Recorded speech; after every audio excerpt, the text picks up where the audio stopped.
This show is a production of the Best in Tabletop Network. Be your best in every aspect of your game. Find us wherever you find your podcasts, or check us out on YouTube for more Bat Reps podcasts and shows. If you like what we're doing, you can join our Discord through the Best in Tabletop Patreon group or our YouTube members only area, where you'll get access to our entire library of content. Thank you for listening.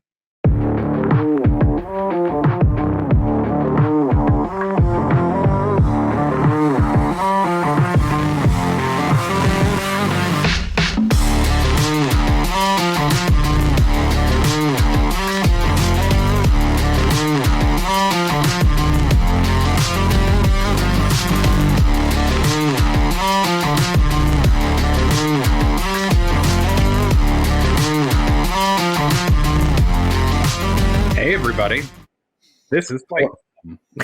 No, this is not Fight Club. Read the thing, Nathan. Jesus. Sorry, this is not Fight Club. Gants without a queen. Yes, because our resident Norn queen is taking a much needed break to not make new biospawn today. Yeah, they need some time off because it's a little much. It's a busy world when you're the Scottish they. So give them some time.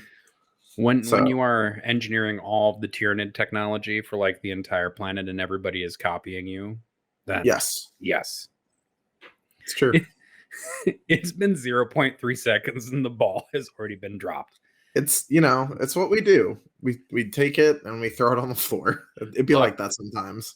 Look, have you ever seen a Hormigaunt model? They don't even have hands. They got 2 scything talons. How are they even going to hold a ball? Let alone out here juggling with nubs. Exactly. Nubbling. There's a lot of nubbing going on. A lot of juggling with nubs. Yeah, I'm pretty sure Termagants are hooked straight into their gun too. So they don't even have hands. It's true. Yeah, that's what I'm saying. So we're doing our best with what we got, chat. We have bad tools, and we're doing what we can to make them better. You can submit your complaints to my DMs if you really want to complain about it. Right. But I'll probably just delete them. Yeah, if you have something to whine about, message Nathan, or even better, YouTube comments. Give us the sweet engagement that we crave.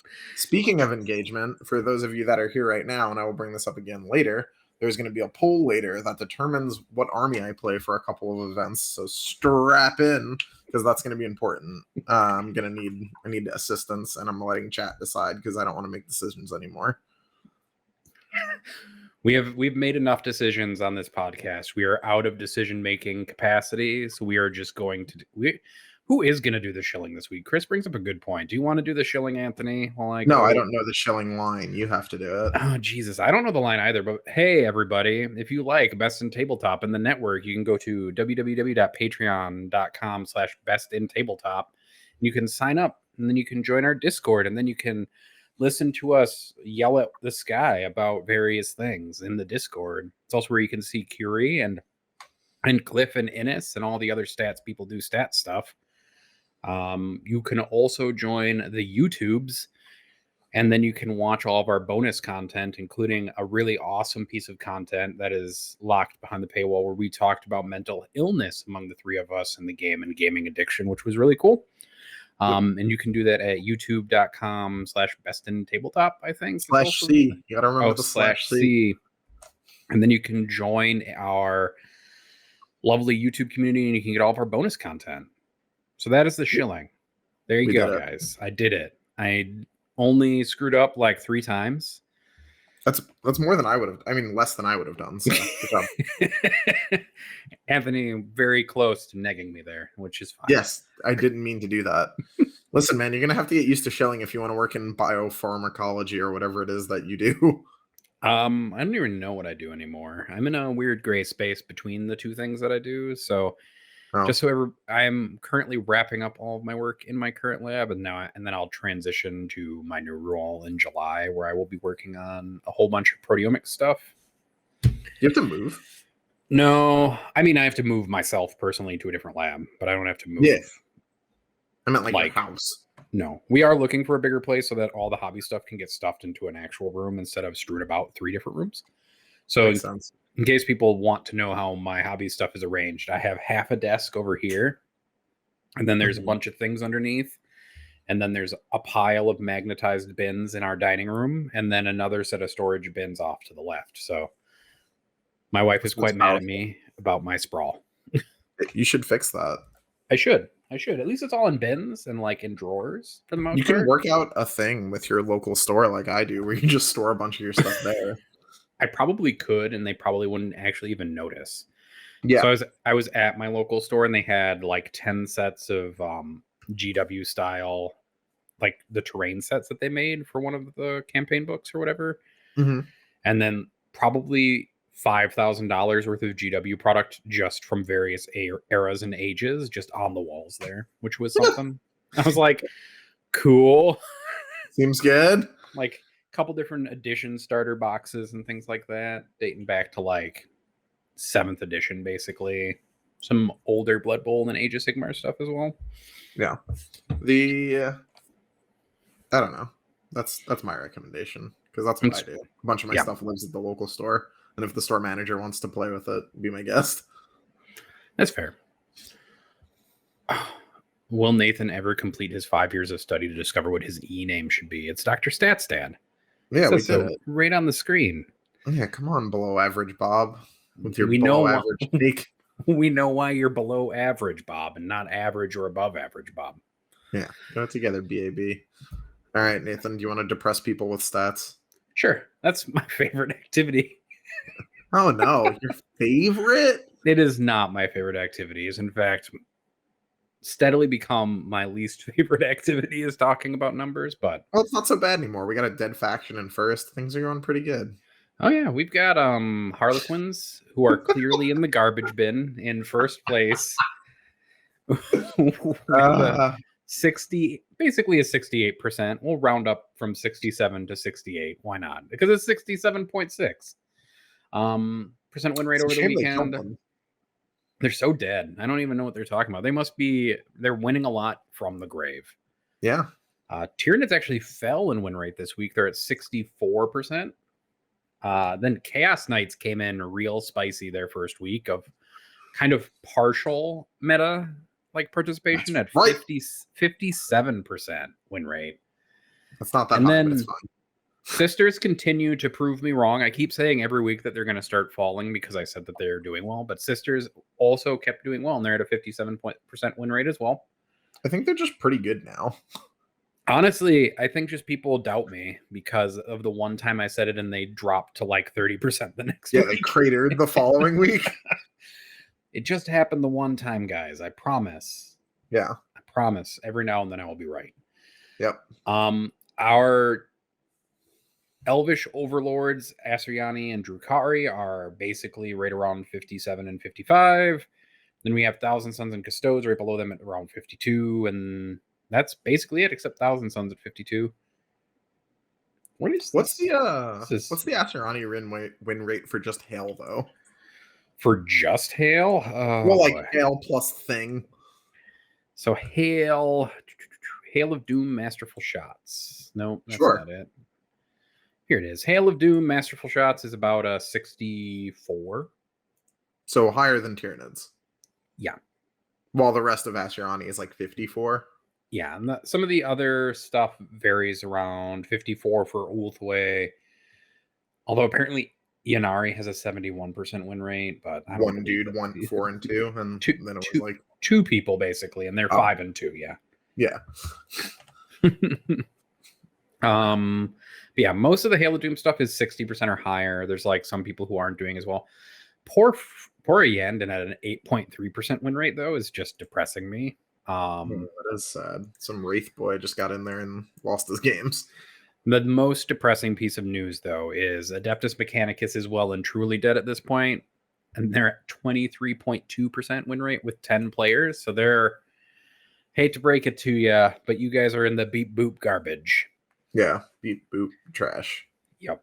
Don't get too haughty, Astra Militarum, though. You're just one step out of the garbage at a 34% win rate. That's right, baby. 1 foot in the garbage, the other on a banana peel. Unfortunately, the guard are breaking before Cadia did this time. Yeah. Well, Cadia, is gone. So maybe they shouldn't hold on to that anymore. It's true. Just let it go. It's actually funny because I don't actually think AdMech are bad particularly, but I think Armor of AdMech Contempt, are like really good, and I think that AdMech players that are left are just diehards who aren't super good. yeah. If we look at it over the whole thing, Adeptus Mechanicus is still at the bottom at a 30% win rate. And then this is since the FAQ, 2 Tyranids essentially. Yeah, just the Tyranids. Astra Militarum is at 34.7. They're the 2 bottom factions, and then a mixture of Marine factions are down there. Apparently having Adeptus in front of your name is really bad for you. It's true. Any kind of Adeptus, unless it's Adepta Sororitas, because Well, that's different. it's key. Yeah. Otherwise, the meta seems to be settled quite a bit more than it used to be. I mean, there's a lot more 55% win factions to like above 50% win factions than I expected to see. We still have Tyranids kind of out of control, but we're not going to talk about tournament results this week, so y'all can go look on Best Coast pairings. And how are Custodes doing? Tell me it's terrible. It won't be, but they're at a 52%. Which makes me actually happier because it means every time I get to listen to a Custodes player complain about how bad their faction is, I can tell them that their faction is actually okay. I guess that's fine. The one thing I did remember, though, is that I don't think Tau actually got more than 1 top 10 over the weekend. It might have been more than 1, but I think it was just 1 top 10. Tau's still really good for at least another month. I think there's definitely that list that you and I have played into that's a bucket of fun. On the quiet, that's secret tech. I know we're going to keep it to ourselves, but yeah, there's definitely that one Tau list that is a bucket of fun. Yeah, that list does seem fun to play. It's also not actually terrible to play against. It's just not very fair. No, it is definitely very like you made a mistake and now I will make you very sad. Yeah, which is what all lists should be like, really. Cool. Well, that's some stats stuff. Yep. And I'm going to close that spreadsheet and not open it again until next week. That seems good. Yeah. So people are whining about us talking about Chaos Knights or get the fuck out. No, that was that was 4 stats. Okay, Curie, fine. No, it's Chaos Knights or get the fuck out was me picking an army for fair. So I will link a thing now. Chat, focus up. I'm going to link a poll. You can answer in this poll exactly once. But you guys are going to get to... And if you want to hire some Russian bots to do it, I also approve. Whatever way you want to get this done. You guys in the chat are going to get to pick what army... And I'm going to link this in the Discord too, so the Patreons get a crack at it, even if they don't see it here. What army I play for the Best in Tabletop Open and for Charity Hammer. Most likely for Charity Hammer. I'll definitely take whatever the results of this poll is for the Open. And then if somehow Nids win, I'll bully Call until he lets me play them for Charity Hammer. So, without further ado, here is a link. Click the link, do the thing. I'm going to put it on stream. There's limited options. I'm not playing guard. So it's one of these armies that I will play at either ACO, not at ACO, at the Open and at Charity Hammer. So there you go. You get one of 4 options. And I'm going to just leave that pinned there. We can go back to our regularly scheduled BSing. You guys can do whatever you want, but there's only 4 options. I can only suffer so much, Seth. Like, I like all of these armies. I am actually going to keep it open just live next to me so I can watch the pie chart develop over the course of the episode. That does sound fun. Wow, Blood Angels is just crushing it. Yeah, it's like 7 Blood Angels. Man, Blood Angels having their first above 50% win rate since the 8th edition. Come on, bro. Please. Wow. It's also the lowest Harlequin's win rate in all time, apparently at 12.5%. Well, Nids not doing great there either. Oh, 0% Nids, not even participating. No one wants to see me play Nids. It's true. That's all fair. right. what do we want to talk about this week is actually a better question. Do we want to pull some questions from the Discord and then We should knock those out and then we can devolve into nonsense chat noises after.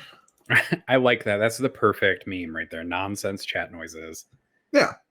Well, because that's what we will make, and then chat will respond to the nonsense chat noises, and that's how we do it. All right. So this question comes from John, our favorite 90s screen name man, which says, in a tournament setting, if you're paired with someone who you know will outscale, outplay / generally crush you, is it worth playing the round out to its end and maybe hopefully getting a free lesson / tip / 20-ish VP out of it? Or is conceding and getting an early / extended lunch break the move, TM? Do you want to go first or do you want me to go first? Sure. I think it's better to play it out until you no longer have like a path forwards if you really want to. So if you're just like, if at the end of turn 1 you're down 1,800 points of models because you're playing on Planet Bowling Ball against Triple Storm Surge and the Storm Surges have killed 90% of your army, concede because you're not going to learn anything. But otherwise, play out 5 turns. You never know, even if it's a person who is like outranks you or outskills you, you never know when your opponent will make a mistake. And you can learn a lot from just playing against somebody who is a lot better than you. So play out 5. And like I played Anthony. Anthony is a better player than I am. And I played his Chaos Knights with Tyranids over the weekend. And it definitely was a 5-turn game where we both had 3 models left and he won, but it was definitely something though where you wanted to play through the whole thing. Although more for Anthony, because at one point he was like, I'm pretty sure you're gonna win, and then I lost. I was pretty confident from that position. And then you did this wonderful thing where you just split shot in 4 areas and killed no one and then charged me in all those areas while I had interrupt CP. It's true. I made a fair number of mistakes in that game, which is when you play against the rust off. It's true. But when you play against somebody who won't make responsive mistakes to your mistakes, because sometimes when you play somebody who's at or below your skill level, you'll do something and you'll know it's a mistake and that person won't necessarily know to take advantage of it. But a player like Anthony is never going to miss your mistake and will always take advantage of it. So it'll teach you every mistake you made and will teach you how to not make that mistake a second time. Yep. Dan is literally correct, by the way. He was losing. Siegs is really good at this. He was losing in arguably all 3 of his top 8 games until his opponent made a mistake. And then he capitalized, grabbed it, and pulled it out. Mm-hmm. The other thing to remember, I think, is if you're like learning to get better, is that you only get better by playing people who are better, and you don't get better by going to lunch early. That's true. Though it might help you in your immediate next round, it won't help you develop as a player. Also, sometimes you get overconfident and you make more mistakes when you are in a winning position, as I have learned to my deficit a number of times when I've let people back into games in turn 4 and 5 when I haven't put my foot all the way on the throat, or I start doing stupid stuff like that makes no sense. Oh, yeah. It's really easy to make that mistake. Mm-hmm. Never remove your foot from your opponent's throat during a game, basically, is the key lesson, I guess, from that. Yeah. Oh, wow. There's a tie. Oh, is it? Have we made it to a tie? Yeah, it's a 10-10 Chaos Knights Blood Angels tie. How do we break a tie? I just pick. Okay. It's easier to pick from 2 options than 4. I'll just have my wife pick for you. That's what I'll do. I'll make her cast the deciding vote. Oh, man. That seems dangerous. I mean, I'll just give her two faction names and she'll pick one. Whatever she picks, though. No, you have to give her all 4. Like all 4. Like it's like you just, if we end up with a tie, we just go to Nathan's wife and we go, hey. Which one? Which one of these 4? That's what we'll do if there's a tie. Actually, if it's a tie, but Nids gets 0 votes, I'm playing Nids. I love that little bit of spite there where it's like, if you guys don't vote for a faction winning and Nids is at 0, I'm playing Tyrion. I'm playing Nids. The one at the bottom wins. All right. Okay. So that was that question. Did you want to put in your 2 cents on that one though? Yeah, sure. So this is essentially entirely how I developed as a player, as well as became good quickly. like I've talked about this a bunch, but we'll go through the run through once more. My local meta is a nightmare. Having to play against like meta terrors, and I mean this like in the nicest way possible. Like Sean, Naden, and TJ Lonigan, super high level players, especially coming into ninth when they were coming both off the back of very high level seasons, is a really, really, really good way to learn that you are better than the people that live within 10 miles of you and worse than two of the best players in the country. So it's really important that while you're in that in-between bracket, you learn as much as you can to try to catch them. And I had been able to play close games into them, but I was definitely nowhere near beating them. And learning all the lessons from each of those games eventually helped a whole bunch when I went out of state to go to my first super major, which I got third at. So yeah, it's definitely a thing. Play it out, learn the stuff, do your best to play. I would also say that you should take it as an opportunity to learn to play to your outs in those matchups where you are not favored for any myriad of reasons, be it better player, bad army matchup, or whatever. Do what you can to try to win. I generally advise against just taking a high scoring loss where you have no chance to win no matter what you do if you play to your secondaries in that way. So play to your outs. Try and get in there and do what you can. Find the condition that does result in you winning, even if it's like I make 7 4-ups in a row, because that chance of that happening is better than the 100% chance of losing that you have if you go the other way. So that is my stance on that. Oh man, we're back to a tie. Blood Angels with a brief lead, back to 11-11. There's going to be a lot of me looking at this poll during this now. So it's like exit. It's just like the most important election ever. Yeah. All right. So who out of Anthony and Nathan will step up to verbally massacre Frontiers or content this week? Oh man. It would be a really short show if we massacred Frontiers. Yeah. I mostly like Frontiers. It's usually Innis's job to just windmill slam you guys for no reason. Honestly, Innis's job just to windmill slam anybody for no reason. Yeah, that's okay. Now Reddit's going after Dice Down too, so it wasn't just us. Yeah, I saw that just recently. So it's not just us burying Dice Down in the dirt. Yeah. That was funny though, because we're like the show as a whole is friendly with those guys. So it was kind of funny that we meant it jokingly. Now Reddit's just super angry. Reddit's doing Reddit stuff. Just a lot of shrugging that we needed to do basically while going through it. Yep. So yeah, I mean, I spent the last... What? Sorry, got distracted by chat. Our 90s person is moving. Yeah. It's a terrible. We mostly like Frontiers, yes, Alex. Just That's mostly. True. Yeah. Like you can never 100% like anybody. I hate to break it. Well, there's one dude on there that plays lame nights over cool nights, like on purpose. Which is just the worst. You leave the House of Deer out of this, Anthony. They're fine. They get a pass because they're at least funny. Things can be lame and also hilarious. They actually retconned that piece of lore from the Imperial Knights book. Did they really? Yeah. They retconned the glorified farming equipment from the Imperial Knights book, and it made me so sad because I picked up the Imperial Knights book and was reading through it, and I was like, oh man. Now it's for self-defense. That's not what I wanted. Yeah, that's way less cool. Oh, man, the rest of these questions so far are just about how mean can we be to random people. Mick Werp in the Patreon Discord asks, why is Team Scotland just not as good as Team England? And it's because Team England is stacked with talent. Yeah. And Team Scotland is just Innis.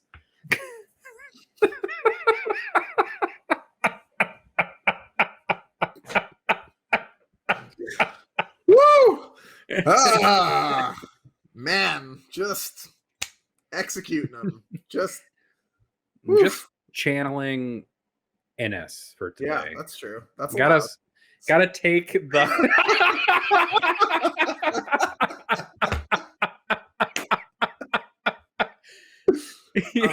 I like how our chat is just Chris going, hey, you little.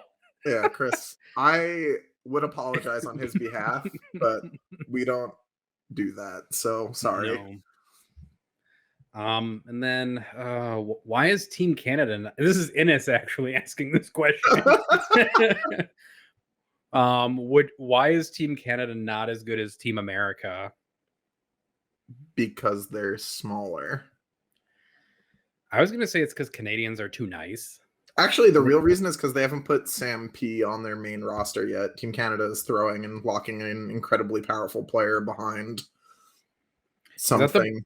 Is that the Blood Angels player who won recently? Oh yeah, I mean he didn't win. He won a GT I think recently, but he also he placed really well at MCM, and his 2 losses were by like a point. Okay. So, yep, man plays Blood Angels and takes Tyranids to a 10-10. Yeah, I think the thing is that like Team Canada just has a smaller pool of players to pick from. That doesn't mean that they're not good Pick that guy players, then. but they should definitely, like, the United States has a lot more players by numbers, although I don't know how the United States really selects people aside from who like Sean Maiden most. But it's a process. Sure, Anthony. It's not very even or fair, but just some light nepotism. Is that what you're saying? Just some light nepotism. A bit, you know, just some nepotism. I do think there's just one country, though, that has like a complete systematic way of doing it, which I think is Poland, who does it that way. I think there's a couple, because the way Australia breaks it down is pretty on rails too. Because I know Poland, I think it's Poland. I might be wrong, and I'll get corrected later for misremembering. Is that they pick people from who performs best in their circuit and historic members. That makes sense. No, Kiri, America's largest problem is firearms, not nepotism. But yeah, in general, the way America does it is real question mark. Right, and then what's the one thing you always wanted to say on the show but never gotten to, and why is it fuck you, McWhirp?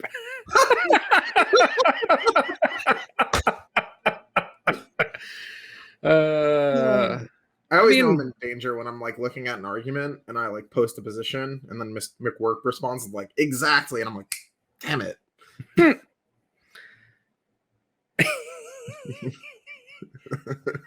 If I was able to say it on the show, I would say it on the show.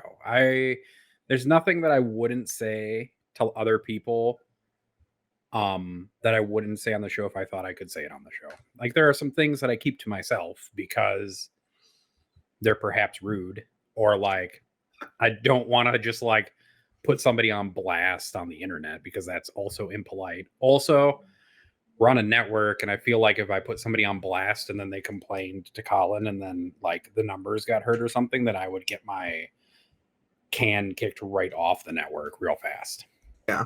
I've been made aware that the straw poll has somehow made it into the hands of the Art of War media man. So this is about to go out on Art of War social media. So strap in, folks. Welcome to the ride. I was like, man, this is going to be slow. Now I need to open it again just because I want to see how high the number. Can you share it live? I would just like to make a note that the one mids vote there is John Lennon. Can you do me one favor? Can we figure out how to share your screen so we can just watch the poll along with us? Oh God, that's oof. I'll pick up the next question while you answer questions while the layout moves around. That's not it. That's not it. That's awesome. Also, chat, feel free to ask questions if you want something answered by me and Anthony in a either serious or non-serious way. It may get a mixture of treatments. Yeah, if you've ever wanted questions answered, now this is your time, chat. Alex asked in chat, you're in charge of coming up with new universal terrain format for 40K. What do you put on your ideal table? I mean, mostly just a mix of I know Anthony's going to say heavy cover, but the rest of the table is probably a few pieces of dense and then a fair amount of obscuring terrain, and I think that's really all that you need to make a good table. That's fair. I like WTC layouts for the most part. Like, you could probably pick one of the mid-high coverage layouts, and probably that would be a good layout for most of competitive 40K, generally speaking. Yeah. I do think that GW terrain would be better if they had like maybe 2 more layouts that you could use. You know what's funny? I originally thought the WTC light board was going to be an issue, and then I played a couple games on it, and them having those disc things in between each like ruin is like, oh, it's actually pretty much fine. You can just actually move knights on this board. This is mostly okay, actually. I was surprised. Definitely surprised. If I move to Oklahoma, do I just win everything that happens in the Midwest? So I was enlightened to this at Motor City. There are 2 Midwests. there is Death or Glory Midwest, and there is Frozen North Midwest. As long as you stay near Frozen North Midwest, you probably win most of the stuff, Josh. But Death or Glory Midwest, you gotta have your eyes open. You gotta be doing stuff. I mostly just feel insulted because I am technically included in the Frozen North Midwest. Yucky. Although I don't know what Chicago is. Chicago has a competitive meta that's been fractured a lot over the years. So yeah, that's all I'm going to say. It's just now kind of getting revitalized due to efforts from local gaming groups. So we're now having more RTTs and hopefully some GTs coming up. Yeah, that's fair. Tom asks, doesn't every single piece of terrain get heavy cover? The answer to that question is no. Depends if you ask Innes or not. It's true. Innes always has heavy cover when he's in terrain. It's true. Hey, Anthony, when it comes to Imperial Knights, which would you prefer between Mechanicus and Imperialis, and why? I can actually answer this question for Anthony, I'm pretty sure. You can try. I'm pretty sure it's Mechanicus unless you do Armiger spam, in which case it's Imperialis. Alrighty, chat. Let's see how this goes. This is going to be a bit of a question mark, but we'll see how this works. Chrome tab. This. It works. Does it work? Oh, it does. Hell yeah. Easy. Excellent. I knew that worked the entire time and definitely was not at all worried about what would happen when I did that. But yeah, it's Mechanicus unless you're playing Armiger spam, I assume. Imperialis in that case. Yes. That is correct. Broadly, I think Mechanicus is stronger, specifically House Tyrannus, but you can play some really crazy Armiger spam builds. There's also definitely an argument for a Freeblade Lance, but the Freeblade Lance stuff takes a lot of time and effort to develop, and I'm just not interested enough in the book broadly to go down that rabbit hole. Mm-hmm. I'm going to switch back to the Patreon Discord. McWerp, who we just talked about a second ago, with Chaos Knights and Imperial Knights entering the field this week, what surprised you most about how they performed this week? I mean, Imperial Knights didn't really budge that much from where they'd stood historically. Chaos Knights is the only faction that jumped pretty substantially. That's right, baby. On the come up. But I also think that more people were interested in playing Chaos Knights than Imperial Knights on the get-go. Mm-hmm. Especially with a starter box that included a new big knight in it. Yes. That's fair. I mean... Also, I think there's just something that's a little bit easier about yeeting your ass towards somebody. I mean, it is definitely more fun from my perspective. I think you can tell me how it felt from the other side, but I definitely ran at you pretty hard. I mean, I learned some lessons, which was good. But I mean, also, yeah, suddenly there were 6 Armigers in my face, and I had to figure out a way to kill 4 of them. Broadly, what was that play experience like? Because I don't really ask that question ever, but now we have a show, so it feels like a good piece of thing to talk about, to be like on the receiving end of like the weird dread test nonsense and like all the pressure. I mean, so I feel like dread tests, at least for Tyranids, are only important for like non-synapse creatures, because non-synapse creatures are like leadership 5. It can be rough on Raveners. Yeah, because they're non-synapse and they're leadership 5. We forgot to roll for your Raveners when you did those deep strike charges. What do you mean? Oh, we did forget to roll for their leadership tests. It's true. That would have been a big deal. It's true. It's okay. You got to remember the dread test rules, folks. Folks, there are a lot of datasheet rules. You need to try to remember them for all of the armies. Yes. I actually don't think... I didn't feel like the matchup, though, was that bad. Like, the pressure was there, and so it was mostly about target priority. And my shooting was like just a little less efficient than I expected it to be, and so I had to spread myself out a little too thinly. If I'd had a unit of Zoans, I actually think it just would have broadly been better, because that mortal wound snap from smiting for 3 plus D3 mortals would have picked up like another knight. Yeah. By itself. Well, it would have cleaned out a Armiger for sure. Yeah, I would have cleared out like one of the 4 wound Armigers and let the warriors go into a full one and take it instead of having to multi-charge 2 of them. Right. Also, damage 2 is not as reliable in tonight's guys, because Armigers will just pop -1 damage and you'll be a sad panda. In melee. But I also think Imperial Knights, people will start turning them on more, because the command phase for Imperial Knights can be kind of complicated, because you have to make sure all of your bonds are done correctly. It's really easy. So when you have an Exalted Court, your big knights get to put out 2 bondsman abilities, and then the mechanic becomes essentially a non-mechanic because you end up with more ability to dole out bondsman abilities than you have armigers.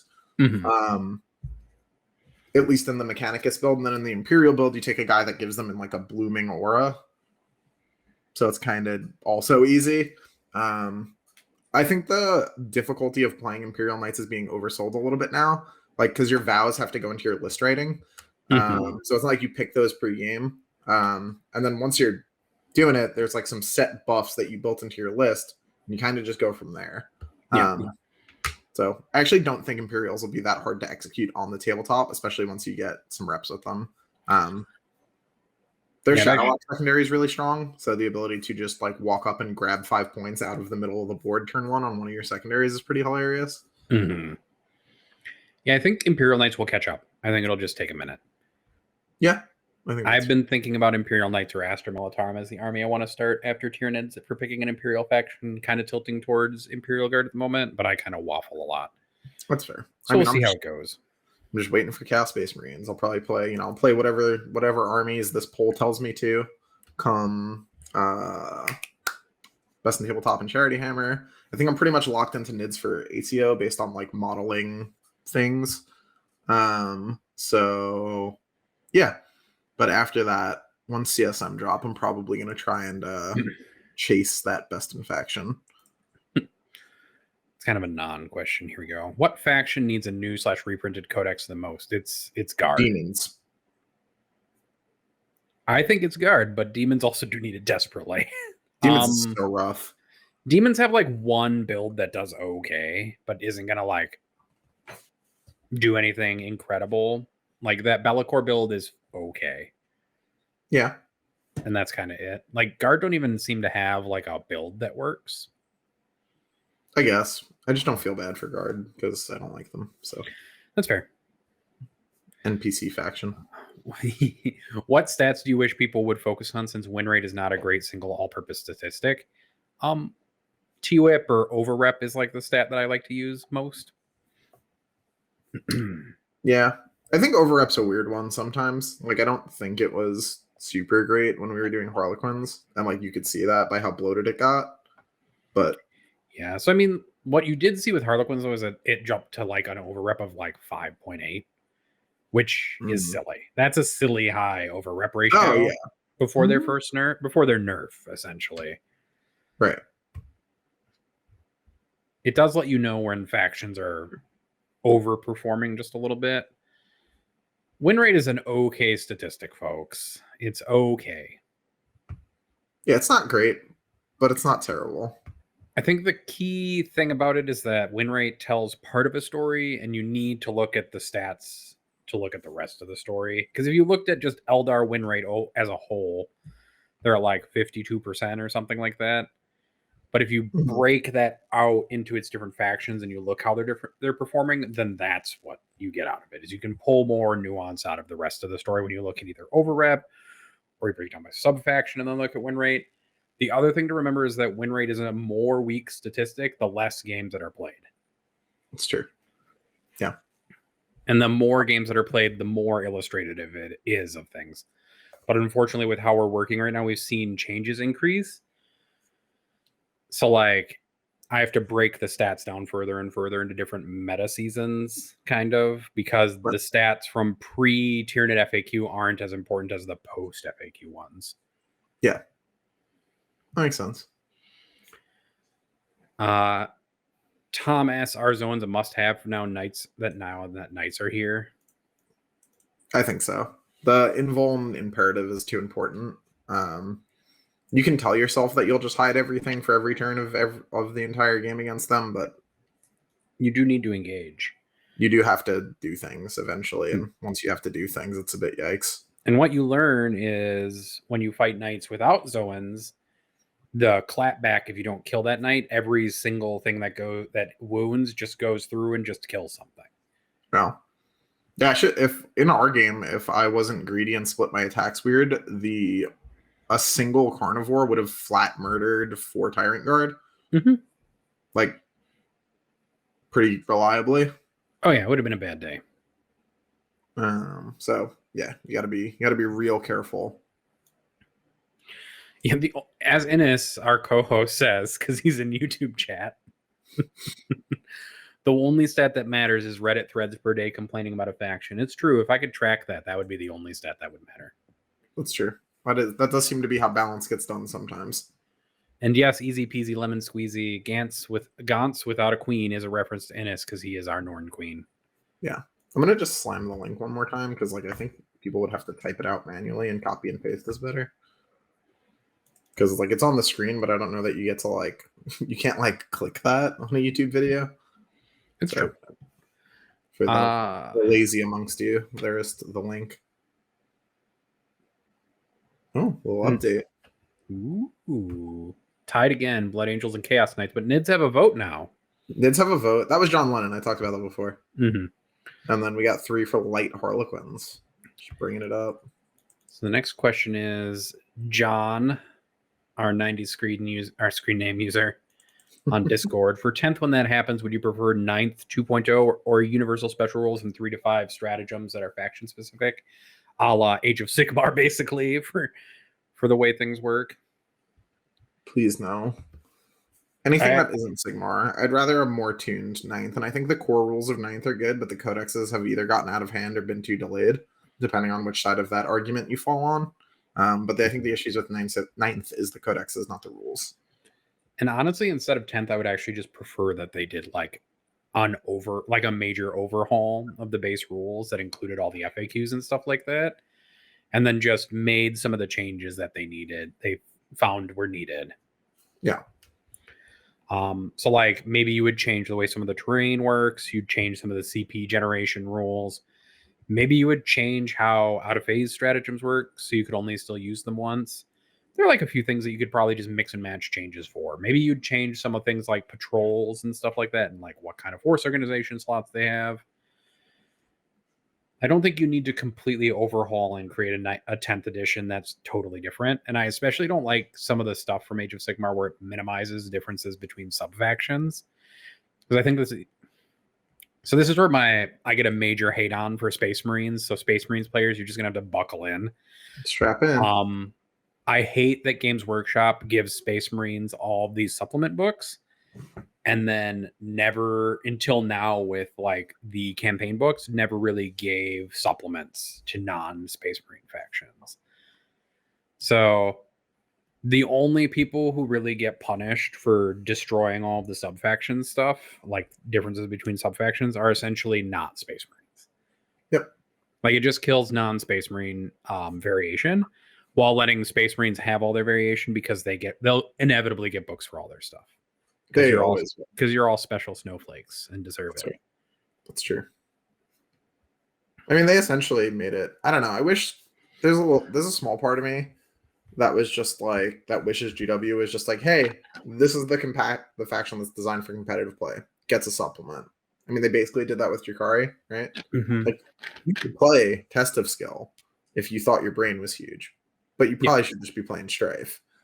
And I wish that was more common. I mean, what I really just wanted is like you could make more USRs and stuff like that for factions and like tie them together a little bit more. Yeah. But I think actually what I'd most love is to see Xenos factions and Chaos factions get more supplement treatment out of Games Workshop. That would be cool. To like flesh out some of the sub factions. Because like it would be really cool if say Blackheart had a 100-page supplement. Yeah, got a really long thing. With like actual background and detailed stuff about Kimura and stuff like that. Like that'd be really cool. Yeah, they can also just give the Cabals any special character. That would also be pretty cool. Maybe bring back some of the old classic special characters like Duke Sliskus, Vect, Cruella DeVille. Just anyone. Just anyone at all. Any of the special characters would be good at this point. Yeah. Wilson Hillman, you are wrong. Do not bring back initiative or psychology. Get out. I don't hate initiative. I think initiative's fine, but I think where we've ended up is also pretty much fine. I actually don't disagree with Innes, though, that bringing back C's would be interesting. Nope. No, don't do that. Stop. We roll off once to see who's going first. Enough. It's so that would be ridiculous in the current setup. When do you put it? Is it after we redeploy? When does that go? Oh God, that made me so upset. Why would you do that?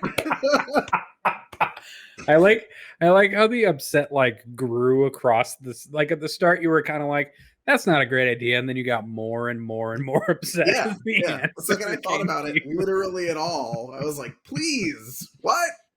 No, I God. understand.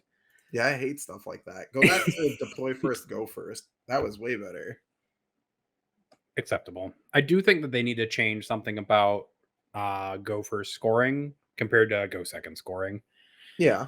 And I'm not 100% sure what it is yet. It might be giving all of the go second people prepared positions or something like that. If you go second, you get 5 victory points. That'd probably work too. That's probably terrible. Like, they definitely shouldn't do that, but No. You know. I think prepared positions, which was like +1 to your save in the first turn. Really impactful for Harlequins. Make it affect invulnerable saves. No. Just for your opponent's turn 1. If you choose first, your opponent can seize. Ugh. I guess that's fine. No seize. Enough. Go away. Wow. I like how easily you were convinced, though. As a question for the room, I have access to GSC and most of the generic Marine go-tos.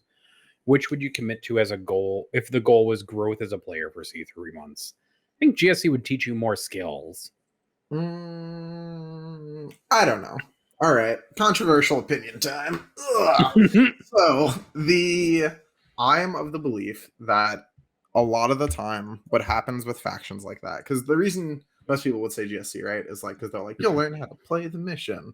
And that isn't true. Most of the like play the mission people that I know take like 6 trash units for real cheap that impacts their army literally 0 to take or mandatory choices anyway, and they auto play the mission for them, and then they just pretend that their brain is massive like they're out here doing it with limited tools.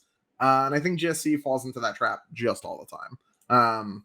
So you could do that, or you could play Marines with slightly less stuff on the board and have to learn when to go and when to stay. And I think right now that would be better for player development. That's just me. I like that Adam Camilleri calls you Tony, by the way. He's the only person that's allowed to call me Tony. I think he's taking advantage of a little bit because he popped into the YouTube chat and it's like, I see him. I think Tony V plays CK. People are not ready for that faction played at a high level. Yeah.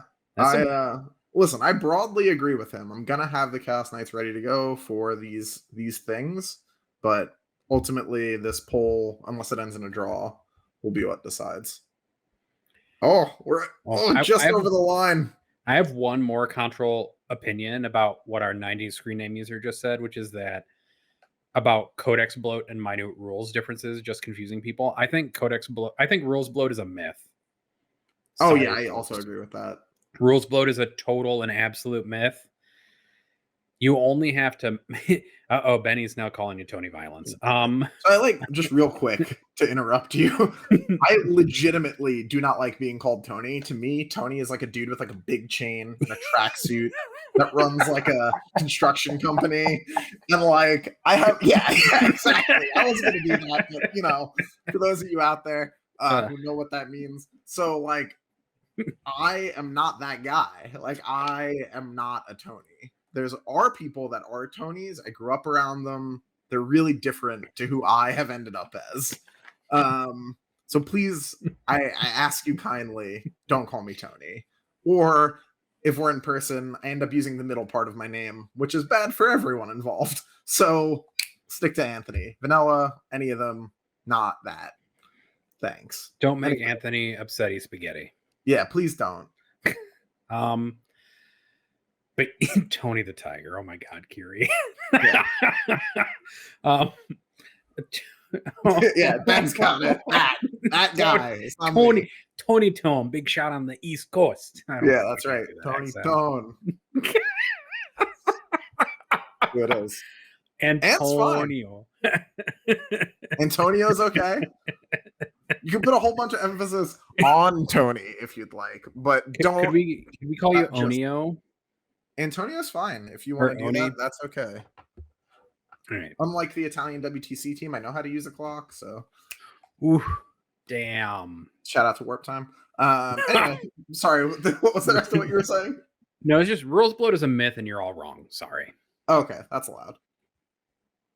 Yeah, Like that can be true. every time I hear somebody complain about rules bloat, all I really hear is that you don't want to learn out your rules, Yeah, that's true.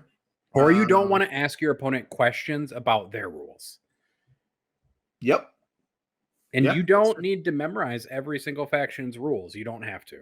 That's not a No. requirement. You can just ask questions during a game, as it turns out. Or you can look at resources that abridge those frequently, like Goonhammer, who has reviews, or Art of War Down Under that has reviews. If you want like a hour-long synopsis of like what's in a codex. Yeah, so you don't have to do it yourself. Speaking of which, I'm on the last 3 weeks of that. Please go watch that. It's really good. Exactly. I'm a little biased. Even if you just ignore me for the entire time and listen to Adam, still good. Just listen to that. I actually also really enjoyed those episodes because I've been listening to them on my commute because I do love me some Imperial Knights content. That's true. It's Imperial Knights and Chaos Knights. Just put up the Chaos Knights like today, I think. So yeah. All right. So no, it is not going to say Tony on my Team USA shirt for WTC. We'll just say Anthony. Please God, I hope Adam from Army Painter isn't watching this. From Dan. Does content creators getting early access to codices and models give them? Oh, absolutely. This, to me, is one of the things that bothers me most about the scene, and everyone just pretends like it's fine. I, before becoming a content creator myself, and we get no early access things here, but in general, I am one of the people that sometimes can benefit from this, right? Because you can watch and see like, hey, why is that unit in that battle report? That unit's really bad right now. That doesn't make any sense. Oh, wait, this is a stream that gets models like early. What's going on here? That, in a world where GW had perfect stocking and things didn't just instantly go out of stock the second something was good, that would be fine, right? They have it a little early. It's painted up a little sooner. Maybe they get like a week of advantage. Sure. Not a big deal. Them getting it early and then the thing being gone unless you 3D print it or acquire it from less than ideal, very shady sources. Not great. One of the worst parts about the tournament scene in general, especially because things that are recently released are so powerful usually. Yep. I take a big stand against this. I really, really, really, really don't like this part of the hobby. Playtesters being active gamers on the tournament circuit is crazy to me. Like they should just be a paid position and they should take the season off, or they should not be able to score ITC points, or participate in the WTC. Unlucky, you have early access to stuff. That's the price you pay. But yeah, really don't like that. And that's my really strong stance on something that was just a small question. I actually don't really have a strong opinion on it. Mostly because from what I've heard from the playtesting community primarily is that like the final version of the rules is frequently quite different from what they are given as like a draft before publication. Even if that's true, like you know what the next book is. Right. You know what the next book is, so you know what to prepare. So there is an advantage. I would want to look at the numbers to see if it's borne out, because I want to look at all you playtesters out there. Let me know who you are so I can go into the data and track your historic performance. Nope. Do it. Send me an email or shoot me a message and we can get in touch and we can look at it. Yeah, that'd be one of those things that'd be interesting. I would love to have a systematic answer to the question of whether or not there's an advantage. I do think that in the current situation where GW's supply chain is totally fucked, that having knowledge of where the meta will be going is an advantage that gives those people an advantage over the others. Yeah. If you want to get models through legitimate channels. Yep. I mean, I'm not going to show me specifically who you are, cowards. You don't have to show everyone who you are. I'm not gonna like go out and like hang a burn book out in like the public square of all of your names or shit like that. Yeah. But if you're someone that is interested in seeing how that looks like, you know, that. Yeah. I would love to systematically address that question, is all I was trying to say. Yeah. Back up top. Nathan, have you ever had someone new ask you a rules question you knew the answer to, but not where the answer is written? Yes, of course I have. Like there's little minutia that is hard to answer. Yeah, that one's annoying. Where you're like, oh, dude, I had someone explain to me at LVO that they could come in any battle round with strategic reserves, and I was like, no, you can't. And then I looked up strategic reserves and it says nothing about that, and I was like,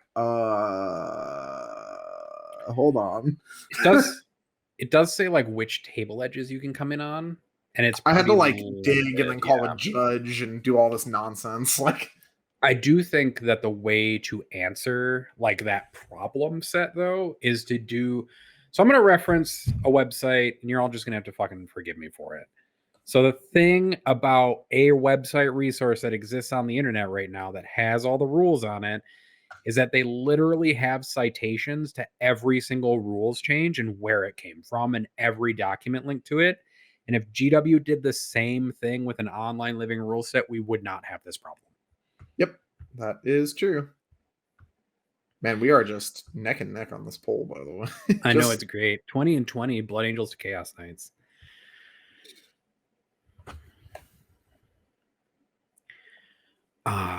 Show me who you are, you cowards. Yes, exactly. Show me who you are, you cowards. Sure. You're welcome, Dan. No problem. That's, I just, it's one of those things that like drove me, like, I am part of a privileged circle now, right? As a content creator and member of Art of War and higher up on the tournament circuit and all whatever the other nonsense that goes to it. But like, especially when I was on the way up, it drove me nuts. And it should drive you nuts too. And you should write to GW and complain to them about it or something. Maybe GW should also professionalize their testing community. Yeah, that definitely should be a thing that happens, because the way that it happens right now is a bit of a nightmare. They're like they're a multi-billion-dollar company. I think that's accurate. Or like $1 billion company, something like that. I think multi-billion's true. They were like the most profitable business in England or some wacky nonsense at one point in COVID. Yeah, they can definitely afford to hire a professional class of like testers and just have them in-house. Yeah. Any chance to pre-bandwagon models with the supply chain? Yeah, no, exactly what Benway said. The degree to which that it applies an advantage or like gives them an advantage is huge. Like, especially again in the first couple of weeks where everyone's like, is this good? I don't know. Not to mention the inherent advantage of like literally having the rules X amount of time earlier for more testing and practicing and so on and so forth. It definitely can be a big deal. Yeah, you can also just complain in here. That would be fun. You can just complain to me and Anthony. I mean, I'd prefer if the complaining was not directed at the content creators. They're not doing anything wrong. It's the system, right? I mean, in theory, there's playtesting. In theory, it's gotten better from what I've heard from some playtesters. I mean, I've heard the general consensus that people feel more listened to, but I don't know how that's borne out, guys. Yeah, it's one of those things. Neither me nor Anthony are playtesters. I'd love to be a playtester to see how that process works, but it's like a whole thing. It is, in fact, one whole thing. What was the biggest realization as a coach that you saw in your students, Anthony? The biggest realization that like I've seen students have while I'm teaching them? Mm-hmm. Or that you've had as a realization from teaching people? One of the biggest realizations I've had from teaching people is that the way most people are introduced to the game and then slow cooked into competitive is really not conducive to turning into a competitive player usually. Because the way most people are introduced is more casually, and in a more casual game, you're not really thinking about a lot of the components that help turn you into a more competitive player. So when I talk about the concept of like burying someone while you're ahead, that makes most people feel mean rather than just like seizing a tactical advantage. And that is a huge part of how I play. And I don't ever want my opponents to think I'm being mean. I try my best actually to be really nice while I'm playing. But during the game, like once we're past like chest height basically and we're down in it, Yeah, like you should be taking steps to remove as much stuff as you can and cripple them in any way, shape, or form that you can until such a point that a victory is assured. And then it's up to you how nice you want to be from that point. And for me, that changes game to game and opponent to opponent, depending on the state of the board, what secondaries they took, and how nice they've been throughout. But there's a lot that goes into it as far as that side of things go. As far as stuff that I've learned, oh man, like one of my favorite things about teaching is how much I learn through students.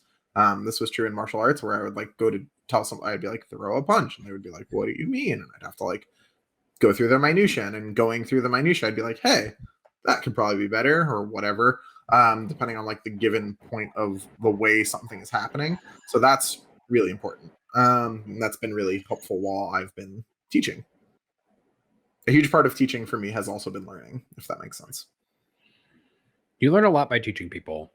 So I know this might come in as a shock to people, but like there's a rule of 3 essentially that I was taught for like teaching people new things.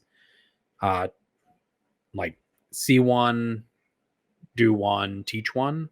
So like watch somebody do something, do it yourself, and then teach somebody else how to do something is like a great way to learn how to do something new. Yep. One second, my wife is miming for her computer. Oh, I guess that's fair. There's playtesting. This is more fun. I'm not trying. I mean, the other thing is too, like you can beat your opponent politely. That's true. Like I do that. I do my best, right? Like just because you're beating somebody into the ground doesn't mean you be a poor sport about it. Like you can still have a good time. You can still chat up your opponent. You can still tell jokes.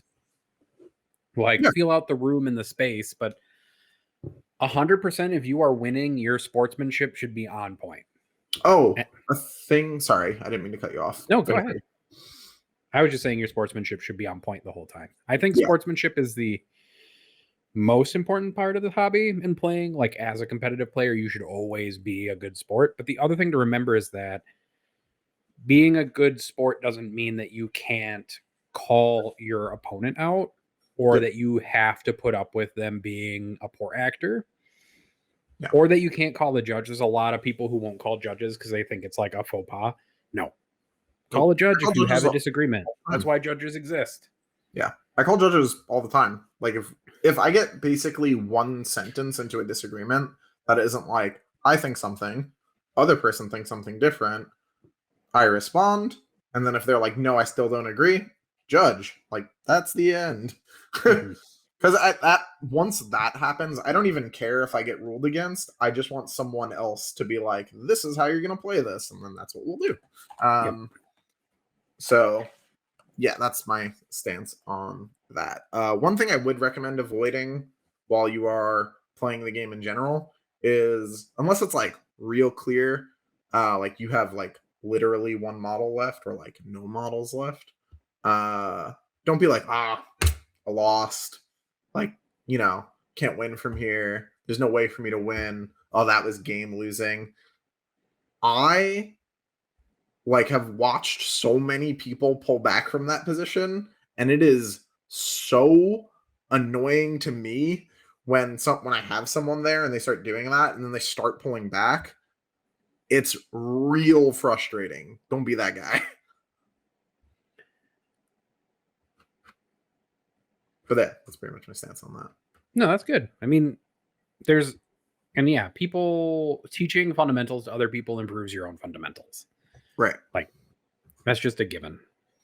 And yeah, don't argue with judges. Like, don't argue with judges.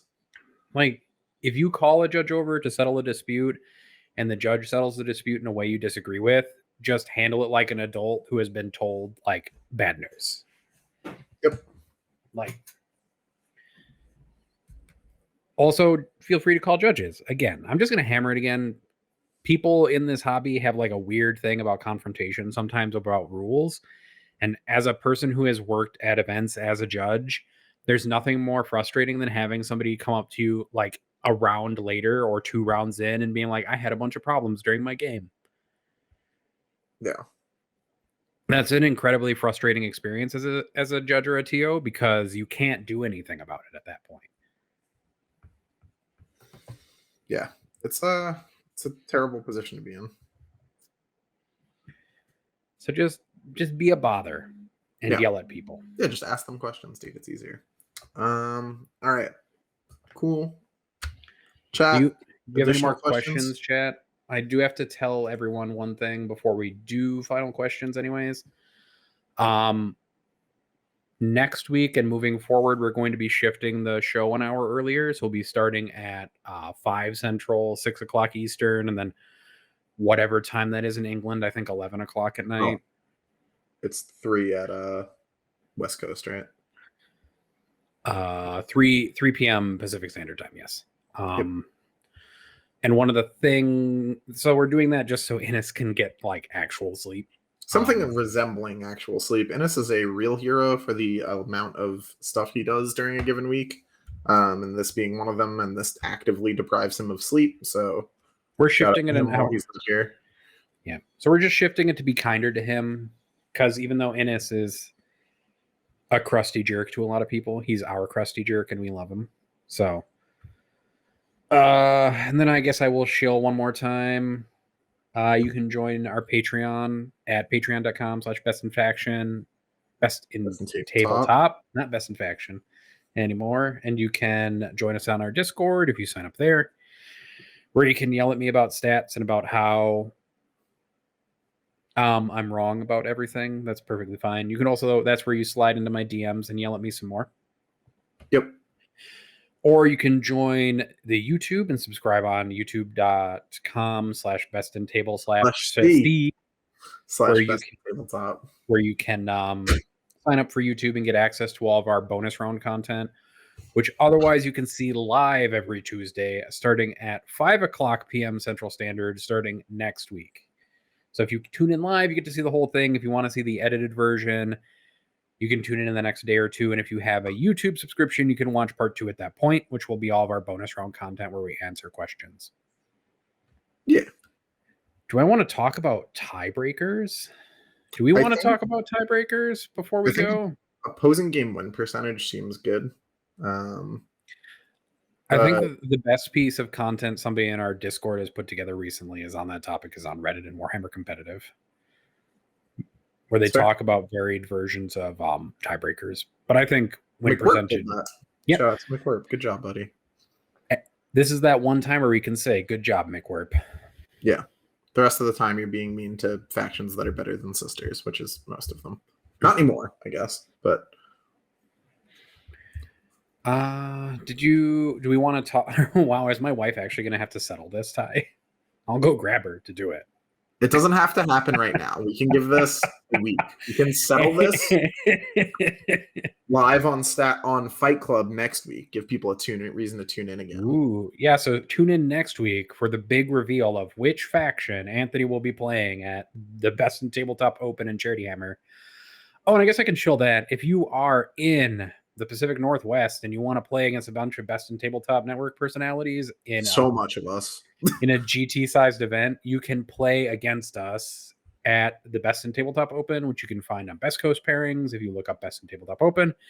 It is June 18th through the 19th in Joaquin, Washington, or Hoquiam. I don't know how to pronounce the name of that city that it's in, which is right outside of Seattle. Me either. I have no idea. Don't look at me. I didn't even do the booking for our accommodations.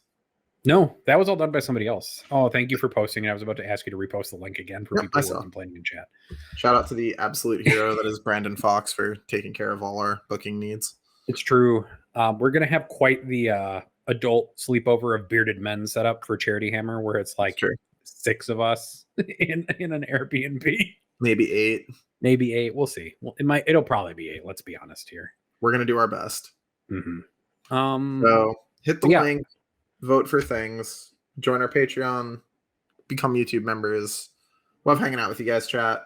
It's good seeing everybody. Good seeing you, Nathan. I talk to you all week, though, so.